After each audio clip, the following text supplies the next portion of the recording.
Assalomu alaykum o'rtoqlar, yaxshimisizlar? Oradan shuncha vaqt o'tgandan keyin endi ko'rinish beryapman YouTube'ga. Menda hammasi yaxshi, ishlarim joyida, Xudoga shukr. Yaxshi joylarda ishlayapman, yaxshi odamlar bilan tanishyapman. Faoliyatga keladigan bo'lsak, juda ko'p odamlar ko'chalarda so'rashyapti, YouTube'ga chiqish qiling. Nima ko'rinmay qoldingiz, to'xtatdingizmi faoliyatni? Nima bo'ldi? Bosim bo'ldimi? Yo'q, kim bosib qo'ydimi degan gaplar ham bo'ldi. Yo'q, hech narsa bo'lgani yo'q. Unaqa narsa bo'lmagan, bo'lmaydi ham, hech kim qila olmaydi ham bu narsani. Men shuncha oradan vaqt o'tgandan keyin shunaqa fikrga keldimki, internet chiqishlar, bunaqa videolar bo'lmag'ur narsalar ekan haqiqatdan. Men o'zimda qiziqish qolmadi, chunki charchadim birinchidan, ikkinchidan qiziqish qolmadi.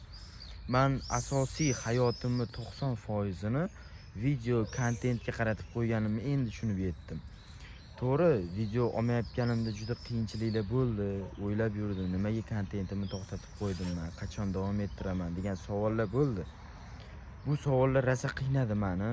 Даже 2-3 kun mana shunaqa vaqtlar bo'ldi. Kunlab uxlamay yurgan paytim bo'ldi. Nima qilsam ekan, nima qo'ysam ekan. Ya oradan vaqt o'tdi. Ishga kirganimni aytdim sizlarga, ishlab yurdim o'sha yerda, chalg'idim уже. Keyin Cambridge'ga o'qishga bordim. O'sha qo'shimcha dars ingliz tilini. Hozir o'rganyapman, Xudoga shukr, o'sha 3-bosqichcha oxiridaman. IELTS olish maqsadida. Universitetga kirmaslik bo'yicha menda to'g'risi unchalik qiziqish yo'q. Chet elga yetib biznes bo'yicha ketish. Lekin meni ota-onam xohlashadi shu narsani, harakat qilaman universitetga kirishga.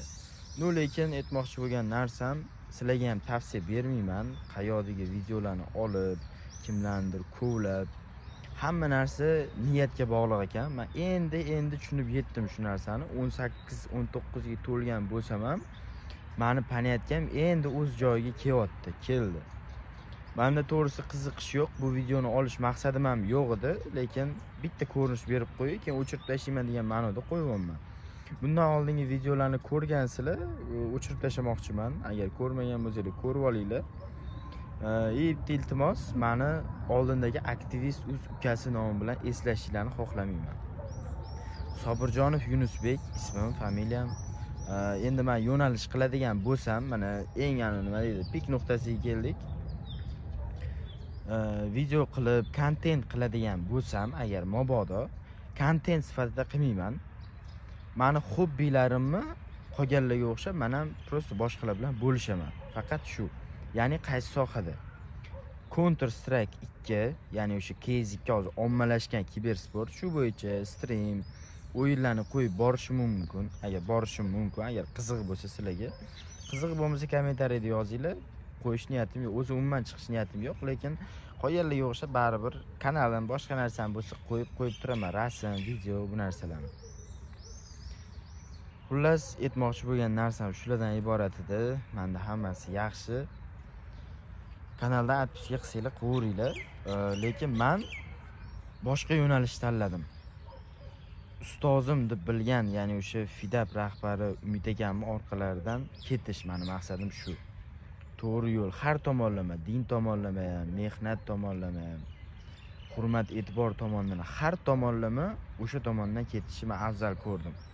Chunki menga kontent hech narsa bergani yo'q. Har tomonlama rasxodim ketdi, masalan, vaqtim ketdi. O'zimga mana ozginagina shu ustozimga shogird tushib, ozgina ishlaganim davomida, Xudoga shukr, masalan, maqtanish emas, telefonim bor edi. Men unaqa boyvachcha bola emasman, lekin boy bo'laman Xudo xohlasa. Mana bitta misol aytadigan bo'lsam, 4 oy 5 oy ishlagan bo'lsam, FIDAPda meni qo'limda 15 bor edi, to'g'ri, iPhone 15 Max. Aytadi-yu, bir qadam orqaga, 2 qadam oldinga deydi. Menda xuddi shunaqa narsa bo'ldi. Men hozir telefonimni almashtirdim, 13 ga o'tdimda, keyin bitta kompyuter yig'dirdim.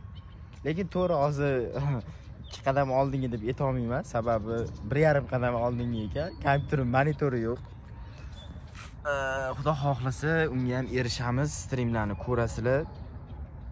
Mazza qilib agar ko'radigan odamlar bo'lsa, chunki meni baribir kanalimda yoshlar ham ko'p, kattalar ham ko'p. Agar kattalar qiziqmasa chiqib ketishadi, yoshlar qolaveradi.